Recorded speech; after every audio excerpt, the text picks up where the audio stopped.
안녕하십니까, 박사입니다. 이번 방송에서는 21일 있었던 블라디미르 푸틴 대통령의 연방의회 연설 내용을 전해드리겠습니다. 푸틴 대통령은 무려 1시간 45분 동안이나 힘있는 연설을 이어갔습니다. 돈바스 지역 해방을 비롯해 국내외 이슈 전 분야에 걸쳐 작심한 듯 사자후를 쏟아냈습니다. 그는 러시아가 어려운 분기점에 서 있고 전 세계가 급진적이고 돌이킬 수 없는 변화의 시기라면서 국가와 민족의 미래를 결정할 역사적 사건의 시기라는 말로 연설을 시작했습니다. 그는 1년 전 역사적 땅에 사는 사람들을 보호하고 2014년 마이단 이후 우크라이나를 장악한 네오나치 정권의 위협을 제거하기 위해 특수군사작전을 발동했다고 밝혔습니다. 돈바스는 그때부터 그들의 땅에서 살 권리, 모국어를 말할 권리를 위해 봉쇄와 포격, 키예프의 노골적인 증오 속에서 싸워왔고 결코 포기하지 않았다고 말했습니다. 그리고 러시아의 도움을 기다려왔다고 했습니다. 그는 이 문제를 평화적으로 해결하기 위해 끈기 있게 대화를 시도했지만 키예프와 서방은 속임수로 일관했다고 강조했습니다. 그리고 그 속임수는 유고슬라비아, 이라크, 리비아, 시리아 등에서 이미 여러 번 시도된 것들이라고 말했습니다. 푸틴 대통령은 그들에게 명예, 신뢰, 품이라는 개념은 적합하지 않다고 지적했습니다. 그들은 식민주의, 독재, 헤게모니의 오랜 세월 동안 모든 것이 허용되는 데 익숙해졌고 전 세계에 침을 뱉는 게 습관이 됐다고 질타했습니다. 서구 엘리트들은 자기네 나라 사람들까지 속이고 경멸했다고도 했습니다. 그들은 완전히 비원칙적인 거짓말의 상징이 됐다고 질타했습니다. 푸틴 대통령은 또 오늘날 세계에서 소위 문명국가와 나머지 국가의 분열이 있어서는 안 된다고 말했습니다. 또 공격적인 독점을 거부하는 정직한 파트너십이 필요하다는 믿음으로 러시아의 이익을 굳건히 수호하겠다고 말했습니다. 푸틴 대통령은 미국과 나토가 러시아 국경뿐 아니라 전 세계에 미사일을 배치하는 군사적 팽창의 노선을 취했다고 말했습니다. 그러면서 미국은 전 세계 수백 곳의 군사기지를 가지고 있다고 지적했습니다. 세계 지도를 펼쳐보면 바로 알 수 있다고 말했습니다. 그는 2021년 12월 미국과 나토의 안전보장에 관한 협정 초안을 제출했지만 핵심적인 사항들이 거부됐으며 공격적인 계획을 추구하기 시작했다고 말했습니다. 또 키예프와 서방은 특수 군사작전이 시작되기 오래전부터 방공 시스템, 전투기, 군사 장비를 우크라이나에 이전하는 협상을 했다는 점을 강조하고 싶다고 말했습니다. 또 미국과 나토는 러시아 국경 근처에 군사기지와 비밀 생물학 실험실을 신속하게 설립했으며 우크라이나는 전쟁을 위한 노예가 됐다고 말했습니다. 그는 전쟁을 일으킨 것은 서방이며 러시아는 전쟁을 중단시키기 위해 무력을 사용해 돈바스에 대한 키예프의 계획된 공격을 저지했다고 말했습니다. 참고로 키예프 정권은 특수군사작전 직전까지 돈바스를 무차별 포격해왔고 15만의 병력을 집결시켜 유린할 준비를 하고 있었습니다. 2022년 2월 18일 데니스 푸실린 도네츠크 공화국 수반은 민간인 대피령을 내렸고 이때 4개월 동안 6만 명이 살던 곳을 떠났습니다. 그러나 많은 사람들은 살던 곳을 떠나지 않아 공격에 직면했습니다. 2022년 2월 19일 돈바스는 총동원령을 내렸습니다. 그리고 많은 시민들이 변변한 무기도 없이 키예프 군대에 맞서기 위해 모였습니다. 2차 대전 때 쓰던 모신나강 소총까지 들고 일어났습니다. 러시아가 특수군사작전을 발동하기 바로 직전까지 돈바스는 아주 위태로운 상황이었습니다. 그리고 2022년에만 우크라이나 공습으로 도네츠크 공화국에서만 1091명이 사망하고 3533명이 다쳤습니다. 그리고 적대 행위와 고강도 전투는 돈바스 주민들의 삶을 지옥으로 만들었습니다. 키예프 정권은 지금도 민간인 인구 밀집 지역만 골라 미제 하이마스로 공격을 하고 있습니다. 또 민간인 거주 지역에 나비처럼 생긴 대인 지뢰를 무차별 살포하기도 했습니다. 서구 미디어들은 이런 상황에는 눈을 감고 있습니다. 푸틴 대통령은 연설에서 러시아는 우크라이나 국민들과 전쟁하는 게 아니라고 밝혔습니다.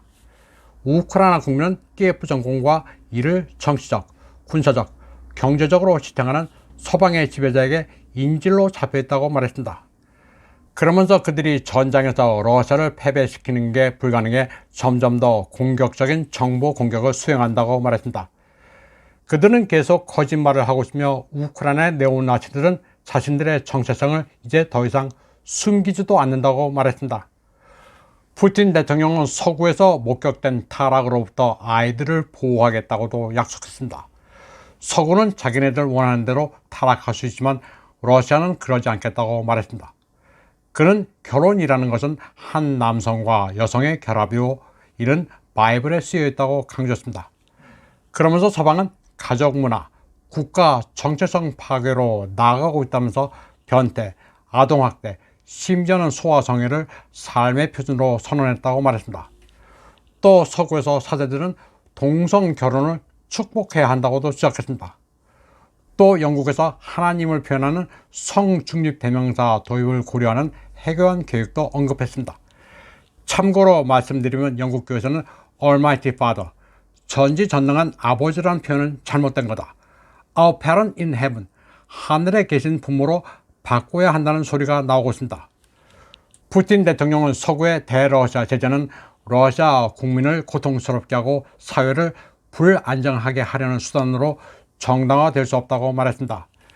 그리고 그들의 경제전쟁은 성공하지 못했고 앞으로도 그럴 것이라고 말했습니다. 제재를 주도한 자들은 자국민들에게 모든 책임이 러시아에 있다고 주장하면서 자국의 인플레이션, 일자리 파괴, 기업 강제 폐쇄, 에너지난 유발로 스스로를 처벌하고 있다고 시작했습니다. 또 그들은 러시아의 반역사에 베팅해 러시아를 분열시키려 할 것이라고도 했습니다. 푸틴 대통령은 러시아 일반 시민 가운데 외국은행에서 자산을 잃고 해외에서 요트나 대저택을 잃은 사람들을 불쌍히 여기는 사람은 단 한 명도 없다고 말했습니다. 그리고 사람들은 밥상머리에서 1990년대 민영화 당시 온 국민이 만든 기업들이 헐값에 팔리고 이른바 새로운 엘리트들이 호화로운 생활을 자랑하던 시절을 떠올린다고도 말했습니다. 그는 제재에 맞서 경제 안정을 유지하고 금융 시스템의 적자와 붕괴를 막았다고 설명했습니다. 코비드 이전에는 실업률이 4.7%였지만 지금은 3.7%로 역사상 최저치라고 강조했습니다. 그러면서 올해는 내수시장의 견조한 성장이 예상되는 만큼 국내 기업들이 이 상황을 잘 활용해 서방 기업들이 떠난 데 생긴 틈새 시장을 차지할 것으로 확신한다고 말했습니다. 푸틴 대통령은 농업 생산이 지난해 2자릿수 증가율을 기록했다면서 농민들에게 감사하다고 말했습니다. 러시아는 1억 톤 이상의 밀을 포함해 1억 5천만 톤 이상의 곡물을 수확했다고 그는 설명했습니다. 그리고 농사가 끝나는 2023년 6월 30일까지 곡물 수출량을 5,500만에서 6천만 톤으로 끌어올릴 것이라고 말했습니다. 그러면서 10년, 15년 전만 해도 이는 동화 같다고 절대 실현 불가능한 계획이라고 말했습니다. 옛날에는 1년에 6천만 톤의 곡물을 수입했지만 지금은 그만한 분량을 수출한다고 역설했습니다. 그는 또 러시아 은행들이 안정적이며 서방의 제재에도 불구하고 2022년에 2,030억 루블, 28억 달러의 이익을 냈다고 강조했습니다. 푸틴 대통령은 또 국제사회에서 러시아는 친구가 되고 약속을 지키는 방법을 알고 있으며 누구도 실망시키지 않을 것이라고 말했습니다. 그리고 러시아는 진정한 문명을 가진 개방적인 국가지만 예외주의나 우월성을 주장하지 않는다고 강조했습니다. 푸틴 대통령은 러시아 국민의 용기와 결의에 감사한다고 말했습니다. 군인들과 그 가족, 자원봉사자, 구급대원, 철도 노동자, 건설업자, 방산기업 근로자, 군 성직자와 농민, 교사 등 모든 애국자들에게 감사하다고 말했습니다. 그러면서 모든 사람들을 언급하지 못한 점에 대해 사과한다고 했습니다. 연설문 초안을 작성하면서 영웅적 단위의 목록을 길게 썼지만 모든 사람을 빠짐없이 언급하는 게 불가능하고 혹시라도 누락되면 누군가 불쾌할 수 있기 때문에 텍스트에서 지웠다고 말했습니다. 블라디미르 푸틴 대통령은 또 러시아와 미국 간 뉴스타트 조약에서 일시적으로 탈퇴하겠다고 밝혔습니다.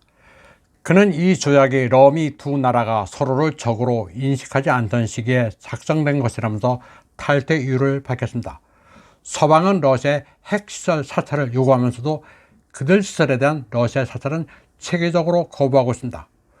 또 키예프가 러시아 내륙의 전략시설을 타격하겠다고 하는 와중에 러시아가 이 조약을 계속 유지할 필요는 없습니다. 그런데도 서구 미디어들은 러시아의 조약 탈퇴를 핵 위협이라고 거짓 보도를 일삼고 있습니다. 이번 방송은 여기까지 하겠습니다. 시청해주신 여러분 감사합니다.